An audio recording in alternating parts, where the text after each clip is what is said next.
This is the Shining Star Rick Star, and you're listening to Hardcore Wrestling Radio, right here on Spreaker.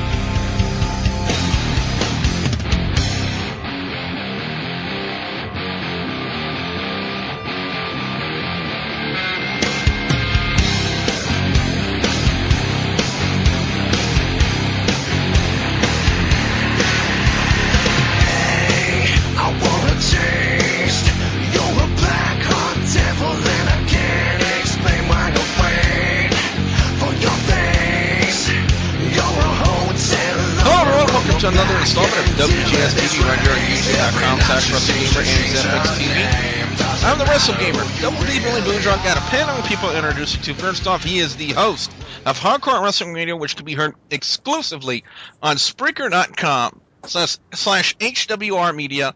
He is the Illuminous One, the Shining Star, Rick Star. Rick, how you shining?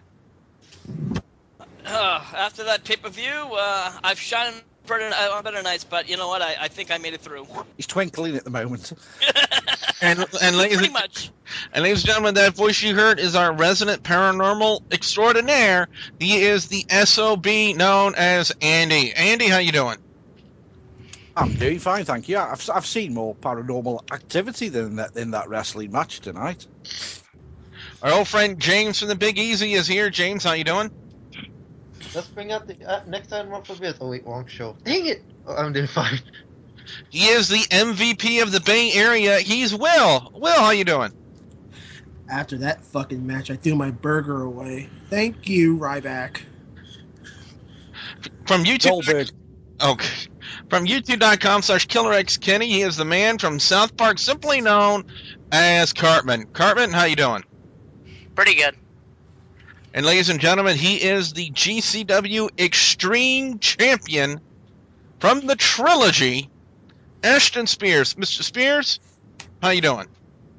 I'm doing fine, Billy. I'm actually soaking in a tub of Epsom salt. You forgot about something. I am now not only your GCW Hardcore Champion, that's for my broski from a different hosty, Rick, but I am now also your GCW Zero Gravity Heavyweight Champion. On that note, ladies and gentlemen, we're going to be talking about Extreme Rules for this year. And first thing off the bat is the name of this pay-per-view really should have been Mediocrity Rules. Why extremely lame. Why do we say that? Well, let's look to the review. First off, with the pre-show, Miz and Cody Rhodes. It's basically Miz's big comeback match from filming some movie he was doing. I'm not even sure what the name of it was, but it was a Christmas movie. I know that. A Christmas movie? Yeah, I don't know the name of the Christmas movie, but it was a Christmas-themed movie. Well, this is the second pay-per-view in a row where we see Miz only working a pre-show. We saw it at WrestleMania, and we saw it here at Extreme Rules. I don't know why they're only sticking Miz in pre-shows now. I don't know why. Miz, I think, is a good talent. Cody Rhodes equally as a good talent, minus the ugly, stupid caterpillar that's on his upper lip. But other than that, Sanchez. Yeah, thank you, Andy. But the finish of the match came as always, Miz applying the figure 4 leg lock to get the tap-out victory on Cody Rhodes, and match was over. Basically, I got to go 3.5 out of 5. I really can't say anything special about that match, but then again, it wasn't bad either. Now, first matchup officially on the pay-per-view, Rick Star, was Chris Jericho taking on Fandango. I remember from the predictions video, wait a minute, James, do you have our list of predictions and our picks from what we did? I have a couple of yours. To see who failed and who got it right. Mm-hmm. Billy, you pronounced it wrong. It's Fawn Don Go. Oh, get it right, Billy. Well, while James looks that up, Rick, I gotta go to you. Now we all anticipated this matchup probably not doing at all well because of the fact that the build up to Jericho and Fandango was just god awful. Was the match the same way? Yeah, pretty much. I mean, the only thing that was really good, I have to say, was the ending of the match. Fandango, or Fandango, however you want to pronounce his name, came off the ropes and Jericho pretty much caught him into the code breaker, and that's where he got the clean win. If you ask me, that's pretty much the end of ending Fandango's winning streak. I'm starting to wonder if the WWE's losing faith in Fandango. I saw nothing really else, fascinating with this match. So I got to give it a 1.5. Well, next up, Andy, was the United States title on the line. Kofi Kingston versus Dean Ambrose. And from what I remember from our predictions, because I'm going to tell you this right now, James doesn't even have to look it up. I went against you guys. Every single one of you guys on the panel, you all picked Dean Ambrose to win the United States title. I picked Kofi Kingston to retain. Andy, who was right? Well, you weren't because you're a mark. Wow. Well, thank you Wow. very much, Andy. I'll tell you what. You're I'll the tell you my MVP for a particular reason. thoughts of the match. My particular thoughts of the match was, I enjoyed the beginning. I enjoyed the end. It's the bit in the middle that sucked. The actual match, Wow. from start to finish, it sucked. And Now, why the can I hell's say Kofi something right Kingston? here? Why is Kofi Kingston wearing a blue waffle outfit? Blue Waffle? Well, he wasn't wearing his normal Jamaican colours. He's not Jamaican. Well, he makes out to be. Well, he That's was. what it says. That's what it says on his theme tune.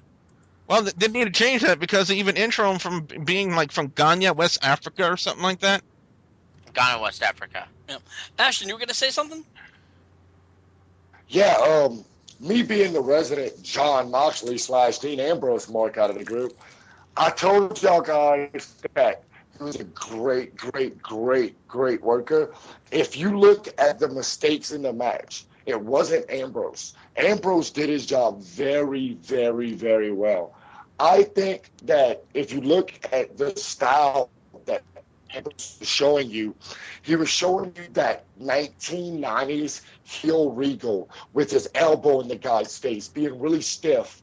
But let's get it straight. Ambrose proved tonight he is the leader of the Shield. He is a star. He proved that he could take a match by himself and make it count for something. I particularly put it 4 out of 5 stars. From a wrestler's point of view, it went in. He got the job done as far as in-ring.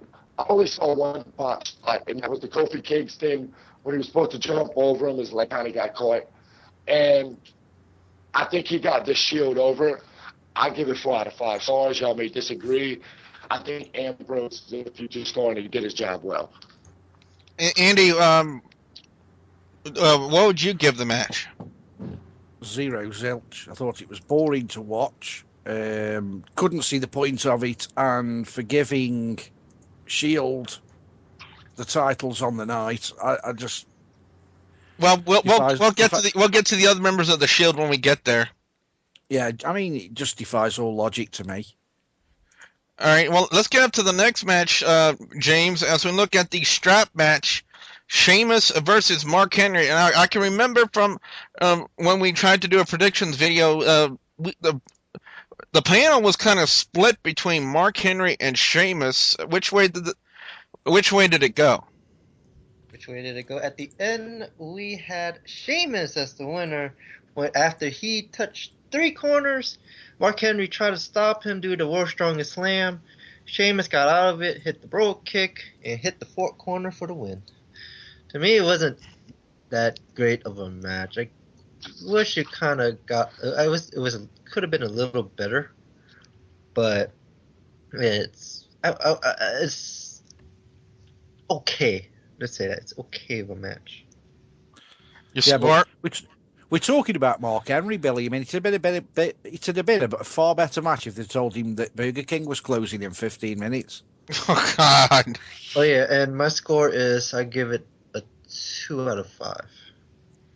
Well, up next on Extreme Rules, it was the I Quit match between Alberto Del Rio and Jack Swagger with the #1 contendership on the line. Will, Now, we were kind of hands down when we made a predictions video about Alberto Del Rio going over. Did it happen? Not really. In my mind, it was kind of back and forth, in my opinion. I mean, there were spots that, Del Rio got the advantage and Swagger got the advantage. It's basically a backcourt seesaw match until the ending, and, you know, Swagger supposedly won the match with Zed Coulter throwing in that white towel of fail. And I didn't understand the one fact about how in the world did the WWE initiate instant replay? That's How, what I'm how, Thank wondering. you. How the hell? When did WWE started the instant replay I rule? I wish I could tell All you of a that. sudden, the referee asked When for a Triple replay. H came up with the lame ass finish of the match in the first place. But yeah, I mean, did Vince McMahon make this call? Did Triple H just say, No, "Why?" according to the internet, Triple H and Stephanie were responsible for everything that went on tonight for the first time, and it showed. Yeah.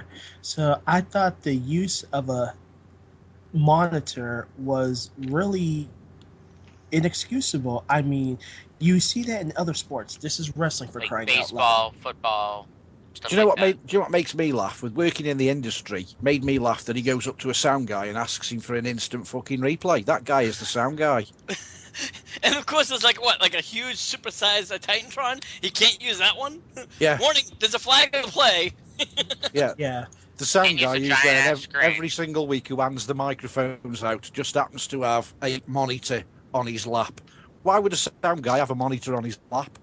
I don't know, but yeah, Billy to You know finish what really scared? Go ahead, Yeah. Ashton. You know what really But scares me? If wrestling starts using instant replay, I am gonna lose every match I'm ever in. I'm screwed. You have to stop being a I good am guy. so screwed. They'll have Why? to stop I'm gonna have to be flipped. if the game starts having an instant replay, they're gonna have to make it look a bit more realistic. I mean, off the matches tonight with that lame ass, it's a joke. You could see they were pulling punches, and the Brock Lesnar injury. Can I ask something? Go ahead. shoot, How does a referee come out and get the senior official to overturn his decision? That's my it's Mike question. Chioda. What do you think? Kyoto's the senior official. He's the head referee. Don't he have final say? Yeah, I he's guess the new so. Earl Ebner. So Yep. Yeah, but to go back to finish up on the end of it, Billy and the rest of the panel, I just don't think WWE should have never initiated instant replay. I mean, I know some of the referees are competent or incompetent. I mean, you guys can vote on that in a while, but I just think use of WWE and instant replay altogether, it's just totally bullshit. I give the match about a 2.2 out of 5. I mean, they had to restart the match, and just Zeb Coulter messed up for Swagger, and yeah, pretty much. But that means Alberto Del Rio is the winner. Yeah, pretty much. Cartman, up next. The tag team titles were on the line. Team Hell No defending against Seth Rollins and Roman Reigns of the Shield in a Texas Tornado match. And Your I like to thoughts? say that. Go And I ahead. like to say that you're the only one that picked against the Shield. Yeah, I know. Don't remind me. I know. Billy, you made a bad choice. Just gonna say that much. Billy, Yes, believe I in the heard you. Shield. are you sure you're a wrestling fan, Billy? Yes, I'm a wrestling fan. I just, Then why don't you know WWE logic? Remember, we're talking about the WWE here. well, I was using, my mistake was actually using basic common sense. Yeah, you weren't using No, WWE when you go logic. You know, to we have this. when you go to a WWE We pay have per this view, running that's the joke. first thing they ask you to do. Leave your common sense at the door. Mm. That's why they There's call a it reason for We that. WWP. actually have this saying. Go ahead, Ashton. We actually have this saying as wrestlers. We said this the whole pay per view because we do fun shit like y'all predictions. If you try to think like a wrestler or a smart fan, you will never able to figure out what the hell WWE is thinking or doing because they do not think, they not use a lot of professional wrestling psychology at all. Period. Cartman, to you with the review of the match? Somewhat decent. I'd say probably like a 3 at max. And Obviously, the winners of the match were, as we've all been picking on Billy, the Shield. But yeah, semi-decent, not that good. All the matches of the pay-per-view were shit, if I may be honest. Mr. Spears, up next we had the Extreme Rules, or as I would like to rename it, the extremely lame or mediocrity rules match between Fight behind Extreme the fence. between Randy Orton and the Big Show. Now, the only reason I picked against Randy Orton is because of the fact that they rarely put over the hometown guy in his hometown in the WWE. But tonight wasn't the case, was it, Mr. Spears? Oh no, man. Actually, I, dude, this match was okay. I mean, Big Show isn't the greatest in-ring worker, so I mean, there's no way it would have got a 5 out of 5 in my opinion. But Randy Orton, that spot they did with the ladder was sick. I give it I give it a 3.5 out of 5 for one reason. Show can't really be an in-ring guy like a technical wrestler, so it's already gonna get a little bit lower star. But I think they did good. Orton ended it with the punt. Didn't hurt Big Show at all. It didn't hurt his character. Got kicked in the head. That's what it took. But overall, I think this and the match, the test match, is on the card by far. Now, I was under the impression that Randy Orton's punt kick to the head was actually banned from the WWE because That's of what I thought too. because of some of the risk that would present. But, Yeah, it was. But you know if what you think Vince is about it- like. Wait, hold on, Ashton. But if you think about it, just like us tonight in GCW, there are no rules at an extreme match. There's no disqualification. The rule book flies out the window, supposedly. That's why I never understood about the instant replay. If there are no rules in an extreme rules pay-per-view, because remember, the pay-per-view is the night WWE goes extreme. Why the fuck are you using rules like instant replay and shit? That's why Orton could use it, because it's an extreme match and there are no rules. Well, up next, it was the last man standing match between John Cena and Ryback. There were only two ways that this matchup could have turned out. John Cena retains the title, with Ryback not winning, or a draw. We had the draw. I don't know. I guess WWE really wanted to extend this storyline between Cena and Ryback, possibly just to maybe payback. You know, maybe a way of working this storyline even further. I don't know what WWE would see in a Ryback and Cena storyline. There's probably another person who would probably be more deserving of the spot rather than Ryback. I mean, I'm not going to say anything bad about Ryback's character when he was a face. As a heel, to me, I'm having a little bit of a hard time believing it. I have a little bit of a hard time believing that Ryback can be heel, you know, just based on his actions against Cena. I want to see what else he can do to prove that he can actually really cement himself as a heel in the WWE. It was a kind of an interesting finish to the way they got the draw. Is the fact they were on the stage, Cena was about to deliver the attitude adjustment to Ryback. Ryback counters by jumping down, and then picks him up with his shoulders like he's about to spine buster him, and then they just run right through the stage. Andy will attest to it because we both saw it, about the fact that they bounced on a crash mat, and then they waited for about, I want to say a few minutes before they decided to go in there, because it would have given them time to pull the crash mat out for Cena and Ryback. And there was a big discrepancy to what they were saying in the story. I'm going to let Andy tell that tale. Yeah, they basically said that both of the guys were being put onto a stretcher and were being ushered off to the hospital, but you could quite clearly see on the top left-hand side of the screen that Ryback had got his arm around the referee and walked out on his own accord. No injuries whatsoever. It was though he's put his arm around him and said, "Let's go to the bar for a pint." Now, for a matchup and the way this pay-per-view has been going, You know, there's a reason why I was calling it mediocrity rules. Now, there were a couple of bright points, and there were also a couple of ugly spots. One in particular in the ring, Ryback doing the fallaway slam to Cena, and the fact that he landed like clearly on the bottom part of the table that was set up in the corner, that really didn't look good at all. But that again just goes to prove how clumsy Ryback is in the ring. I've called it from day one. The guy is just not even WWE material. He's living on Bill Goldberg's reputation, and he's piece to camera before he came out. I even said it while we were watching it. Who the hell does he think he is now, Undertaker? If you looked away from the screen, you thought Undertaker had got the microphone. Cena, I'm going to break you. I was expecting Paul Bear to pop up, and then I thought, oh, poor guy's dead. God rest his soul. Now, the last man standing match did get somewhat interesting. Now, notice I said the word somewhat interesting when he decided to take the match into the crowd. You know, they did some good things out there, but some things not so good, especially John Cena's leap from the audience onto Ryback on the table. That just looked like, at the risk of offending Ashton Spears, it looked worse than Ashton Spears' very first frog splash of his career. Damn. Yeah, and Let me that, just say this: go ahead.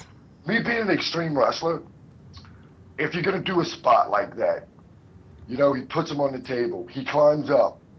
If I didn't notice and they don't do the camera angle, I'm thinking Cena's 20 feet in the air. When they pan back, Cena's like 5 feet off the ground. And, oh my, it was just horrible. Whoever the agent was on that match needs to get fired.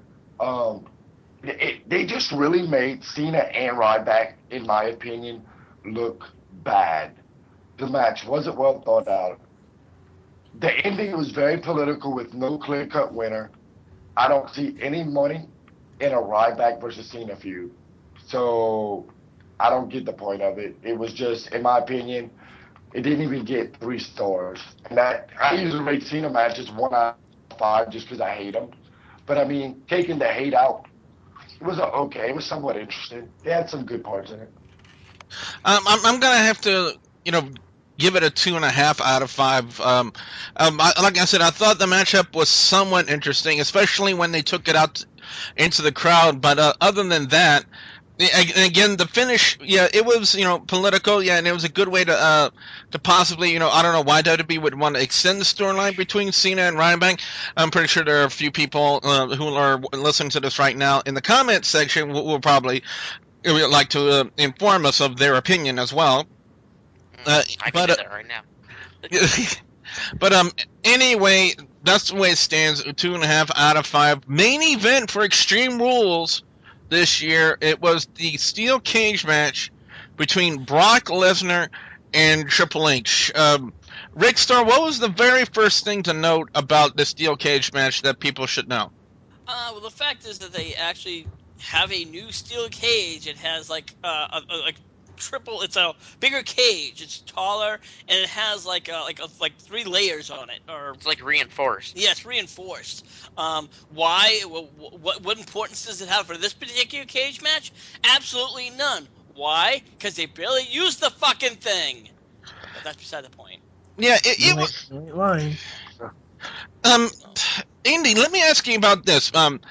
Looking at the match structure, disregarding everything that we've seen and the fact that we know that it was a lame pay-per-view. Looking at the match structure on paper, do you agree with the match structure and the fact that they put the Brock Lesnar Triple H match as the main event? They normally do put the main event, though, as that is, at the end of the day, no matter what people say, that's the event that people paid. If they were stupid enough to pay for the pay-per-view and didn't pirate it like we did, then... Yeah, exactly. Thanks for outing us, Andy. Yeah, thank you. Thanks, Yeah, Andy. I mean, Went the fucking 5-0 on my ass. Thanks, you little fucking bastard. If they had daft enough pay for the pay-per-view, then that's what they paid for. They paid for the Triple H Brock Lesnar match. That's the only match on the card that people were probably talking about, if they were talking about it at all. I agree. All the other matches are just normal, everyday Raw matches. James, let me ask you this question. Go ahead. Can I say something? A lot of people, especially fans, don't get it. And me being in the business, me talking to Billy a lot, and all you guys, it's hard for me sometimes. You know, we try not to expose too much of the business. You know, the curtain's already been lifted, in my opinion. But if you look at this card on paper, there is no true star match. The Shield, you're trying to get over. Sheamus and Mark Henry was a blow-off bullshit match. In my opinion, Sheamus hasn't been relevant since he lost the title. Orton Big Show, that's a pay-per-view match. Fandango Jericho should have been the opener, and Miz and them should have been on the card. But Brock Lesnar, Triple H, those are two of the biggest names in the industry in the last couple of years. I think WWE is wrong for 3 reasons. One, they could have had this match in a regular venue. The steel cage, they did not use it at all. So what was the point of making it a steel cage? 2, why in the hell did Hunter get pinned by the sledgehammer? And because, in my opinion, to put Brock back on the path with The Rock or Undertaker, whichever way he's going to go, they had to make him look badass. And they didn't. They made him look like a cheater. And 3, is Vince McMahon an idiot?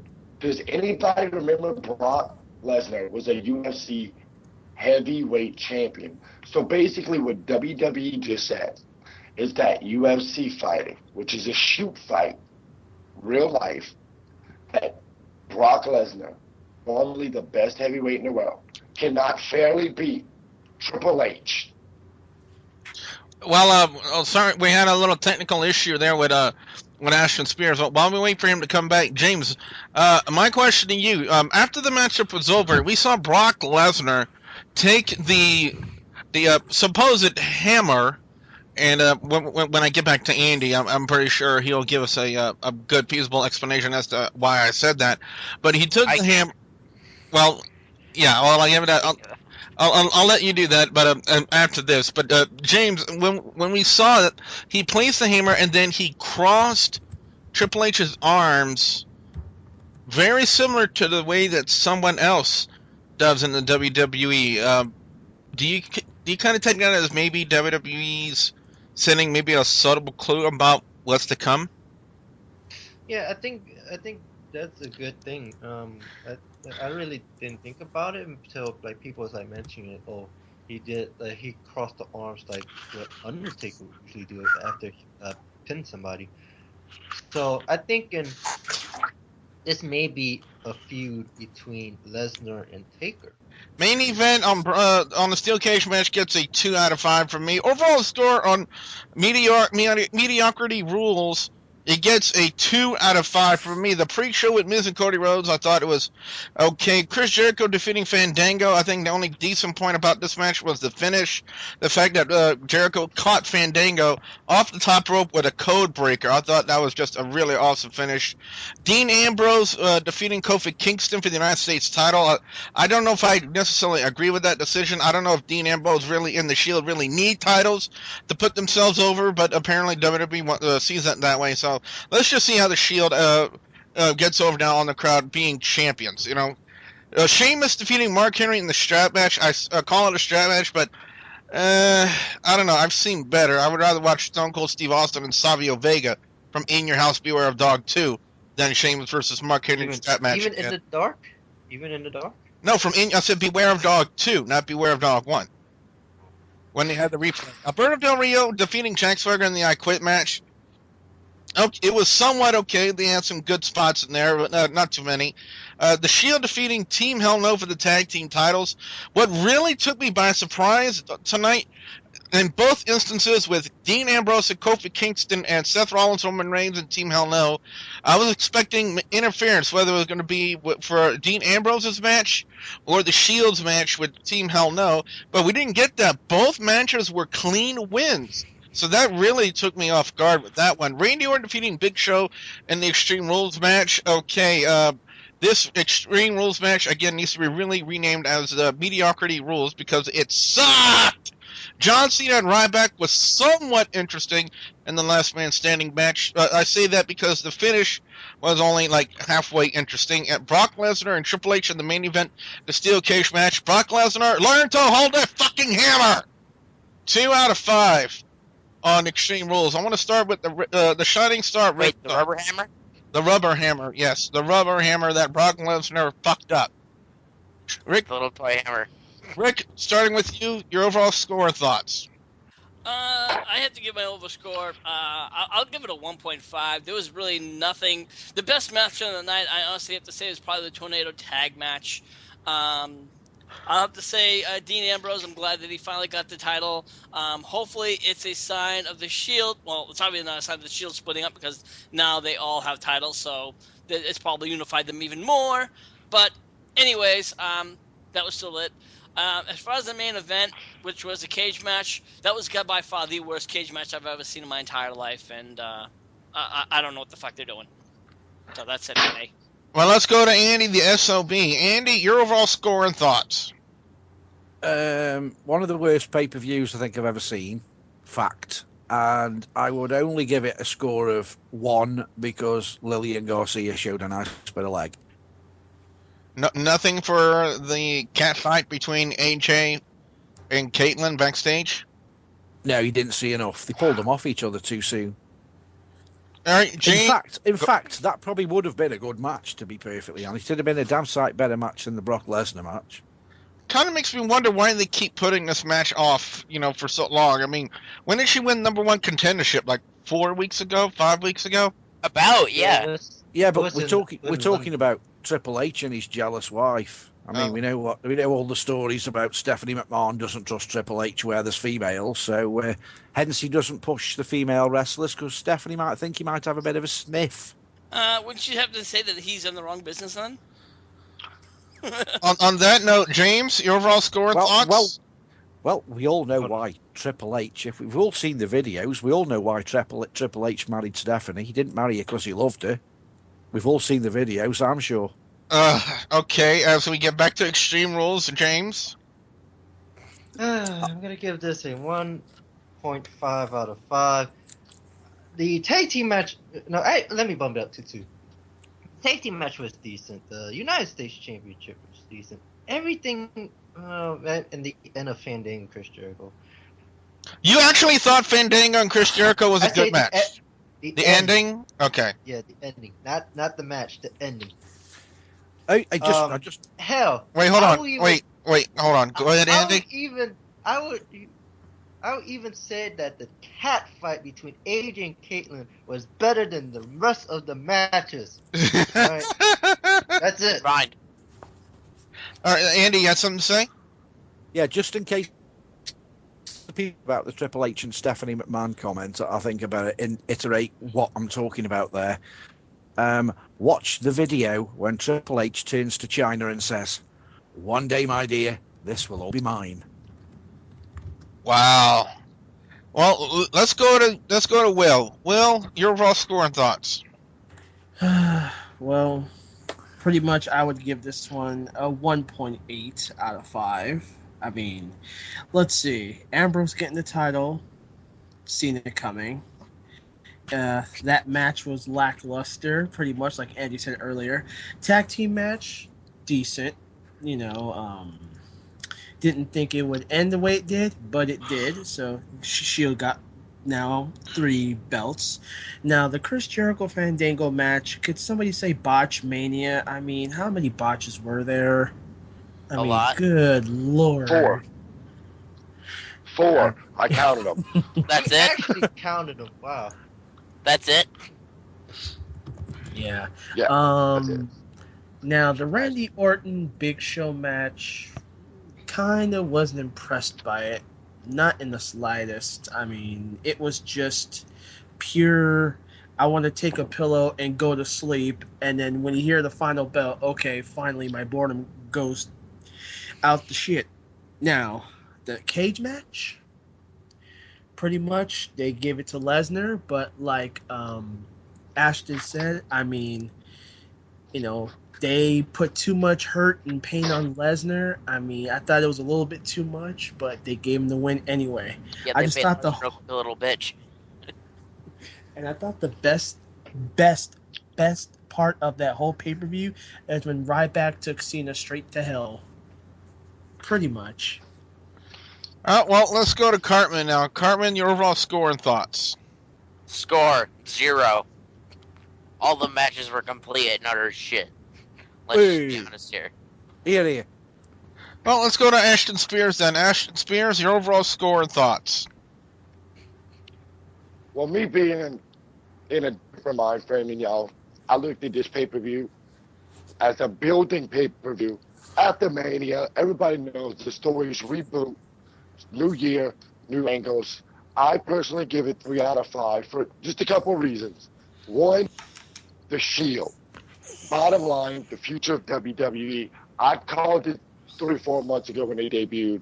The Shield's the future. The future is now.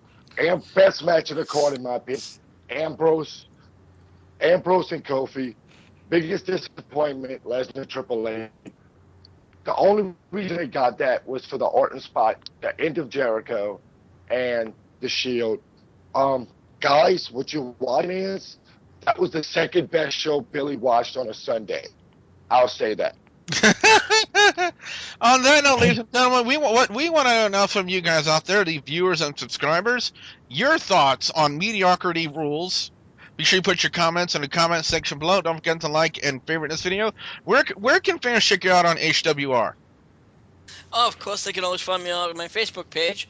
That's facebook.com/Hardcore Wrestling Radio. And of course, if you want to find me on my listen to my show, you can always find me over at Spreaker.com/HWR Media.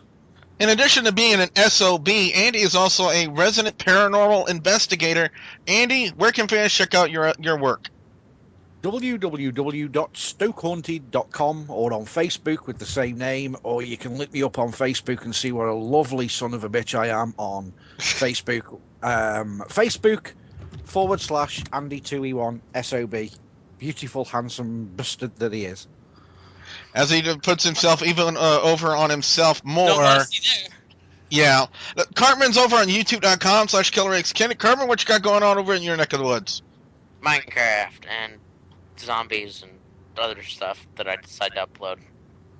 Anything from our resident game show gurus they want to talk about? MVP? You can always catch us at VonLive.tv for our next predictions and picks. If you guys want to join in. Yes, Fat Boy, get off the Juno. And what's our next pay-per-view, gentlemen, next month? Next pay-per-view is Payback. Lame as shit, it's called, isn't it? Lame as shit, Andy says. Well, yeah, so next... Well, technically, I got to correct you. TNA Slammiversary is next. We don't usually do reviews of the. We don't do reviews for TNA. We just do WWE. But if we want to, we can do Slammiversary too if you guys want. But yeah. Thank you for reminding me, though. And for game show needs, we're at instagive.tv/BayAreaMVP. And for James Fatboy 504, that's PH, not F, people. Yes, PHEDOI 504. There's a reason why I call him by his real name and not his Skype handle, ladies and gentlemen. Also, don't forget to please subscribe to youtube.com/WrestleGamer and youtube.com/ZFXTV Network. So for the Illuminous one, I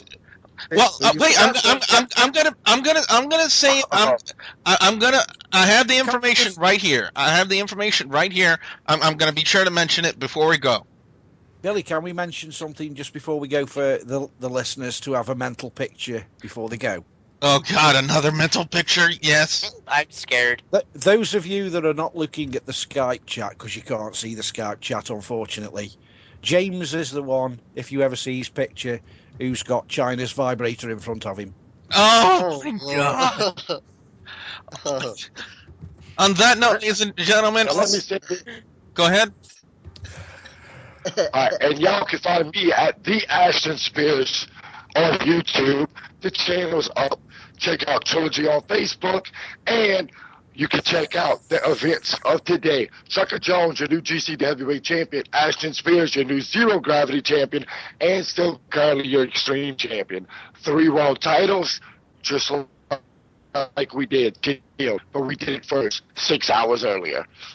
Oh, and something we didn't mention from James, the movie that The Miz is in is called Christmas Bounty. Okay. Oh yeah. All right. On that note, also don't forget to please subscribe to youtube.com/WrestleGamer and youtube.com/ZFXTV Network. So for the Illuminous one, the Shining Star, Rick Star, the SOB known as Andy, our friend James from the Big Easy, the MVP of the Bay Area, Will Cartman from youtube.com/KillerXKenny, and our friend Ashton Spears from the Trilogy. I'm W. Boudreaux, saying thank you very much for watching. We also like to remind everyone that tonight's commentary has been provided by Gulf Coast Wrestling's new event next month, the Rockin' the House Weekend, with our very special guests, Ricky Morton and Robert Gibson of the Rock and Roll Express. First show Friday, June 28th at the Station Bar and Grill in Broussard, Louisiana. Our second show, Saturday, June 29th at the KC Hall in Plaquemine, Louisiana. And our last show, Sunday, June 30th at the American Legion Hall in Abbeville, Louisiana. For more information, call area code 337-251-0546 or visit gcw-gulfcoastwrestling.com. Tonight's commentary also provided by the brand new Stoke Haunted toilets, now personally endorsed by HWR. Thank you for listening to this episode of Hardcore Wrestling Radio. Be sure to follow us on Facebook page at facebook.com/Hardcore Wrestling Radio. HWR is also in association with WGS TV. Until next time, this is Rick Starr saying, see you when I see you.